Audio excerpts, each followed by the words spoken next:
زیارت آ گئی ہے، میں اس طرح مساعد نہیں پڑھوں گا اگر یہ آپ کو ابو فضل پاک سے واسطہ شہادت پڑھنے دیں جی کے پاس علم جب تک میرا چچا نہیں تھا میں پانی نہیں پیوں گی.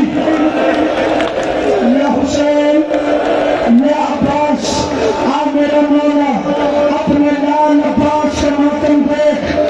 عباس کو چھوٹا بھائی نہیں، حسین نے بیٹا بنا کر پالا تھا اور حسین کہتے تھے عباس تیری آج کا ایک یہ بھی حوالہ ہے، حسن حسین نے تجھے محسن بنا کے پالا ہے. عباس تو ہمارا محسن ہے. عباس معصومہ فرماتی ہے میرے چچا پیچھے نہیں دیکھنا، میں اعلان کر رہا ہوں، میں مغل پورے سے جتنا لیٹ ہو جاؤں میں 15 منٹ کے بعد زیارت کی صدا دوں گا. اگر کسی کو مجلس نہیں سنی میری طرف سے اٹھ کے چلا جائے، اور میں آج اور آئندہ کبھی بھی اس طرح کی گزارش نہیں کروں گا. نوکر ہوں تمہارا، مہمان ہوں تمہارا، اتنی بات غازی کا صدقہ میری مان لو. دو فکریں اس شہزادی کی حسرت کے سن لو جو 35 چھوٹے چھوٹے بچوں کو ساتھ لے کر 9 محرم کی رات خیمے میں آ کے کہتی ہے چچا پانی ہے.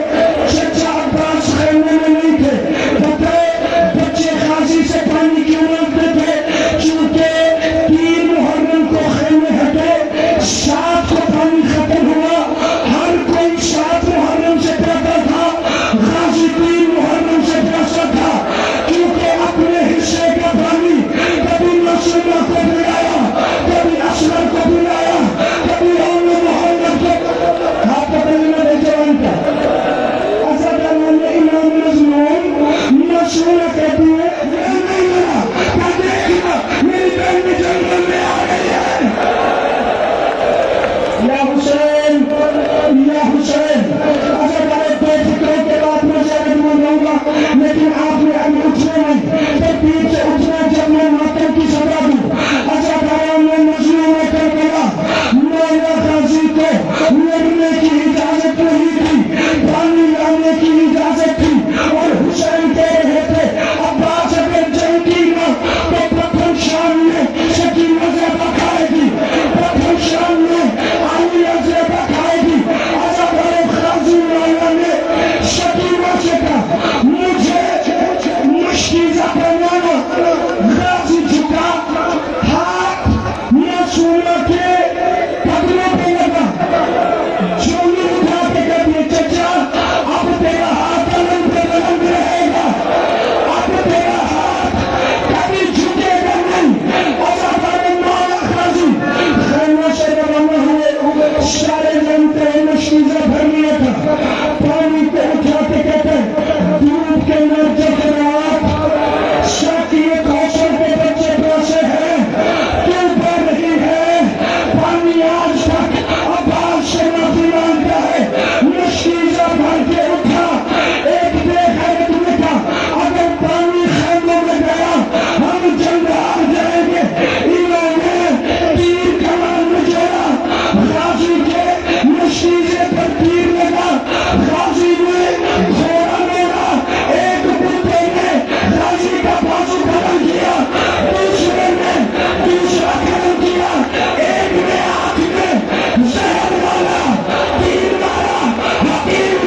یہ اس کا